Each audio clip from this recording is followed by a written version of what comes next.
Brian, most people watching this video have sold a house before, and we know that when you sell a house, at least when I have sold a house, many times the realtor will come in and they will stage that house. Is selling a business pretty much the same sort of thing? I'd say it is. I think it's a great analogy. If you're thinking about selling your business, don't just decide one day, I'm going to sell my business. You may not have anything anybody wants to look at all that closely because you haven't really taken care of what you need to do to get it in good shape. So like the house, you make sure it smells good, it looks good, paint is updated, all the yard is mowed and looking good, the plants have been watered. It shouldn't make any difference on the value of the foundation in the house, but it does. People care about that kind of stuff. And you want to have everything in order on the house. And so a similar thing with the business. And if I'm looking at a business, I want to know a lot of things about it. I want to know that the books and records are in great shape. If I ask for comparatives, financials year after year, so I can see trends and changes and so forth, they better be right there. I want tax returns that are up to date. I want to know all of this stuff. There's a lot of things that go into staging of a business. So what are some of the other things that go into staging a business? You talked about the appearance of the business and the books, but I mean, what about employees, that sort of thing?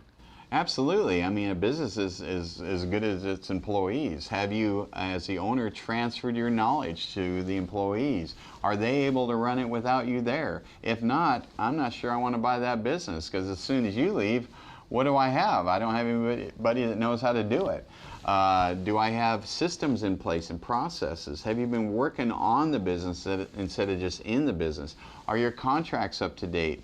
What about your customers? Are they concentrated in a couple customers? I remember looking at a CPA firm once. He wanted to sell me his business, and I was looking at his concentration. I said, 40% of your annual income comes from one customer. He says, yeah, that customer's in Olympia, and he's your old college buddy, and he's 60-something years old. That's going away. Oh, no, he might stay on for a while. No, he won't. As soon as you're gone, he's gone. What am I buying here?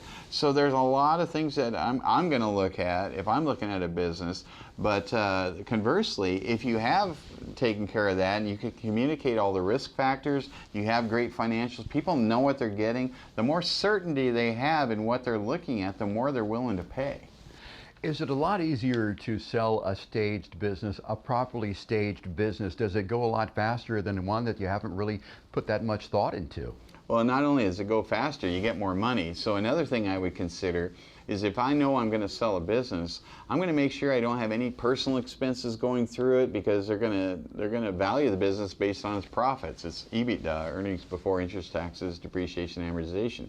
So I'm going to make sure that my profitability is high, my expenses are tight, my processes are great, everything's great, so that my net profit's higher. So when they multiply that by some multiple, I get more money. And then there's different ways to structure the sale, whether it's a non-compete, goodwill, an asset sale, a combination of all this stuff. There's a lot on selling the business that needs to go into it. That's probably another topic for another video. But at least getting that business in the best light it can be is really important to make sure that you get the most for the business you've worked on so many years. Brian, do you have a real-world example of a business that you have helped stage that actually sold for more than what the owner thought it was going to sell for? Oh yeah, pretty much every business that we work with, they come to us as a CPA firm. My CPA firm will work with them to make sure those books and records are right, and that we're eliminating uncertainty. We get the balance sheet right too, because a lot of times I'll look at a balance sheet and I go, I don't even know what you have on here. So I don't know what you have. I don't know what your liabilities really are. Your accounts have never been reconciled. I'm not going to pay you anything for this until this is fixed. So just right there, just by fixing, reconciling all their accounts over multi-years, I won't buy any business that I can't do comparative trend analysis on personally.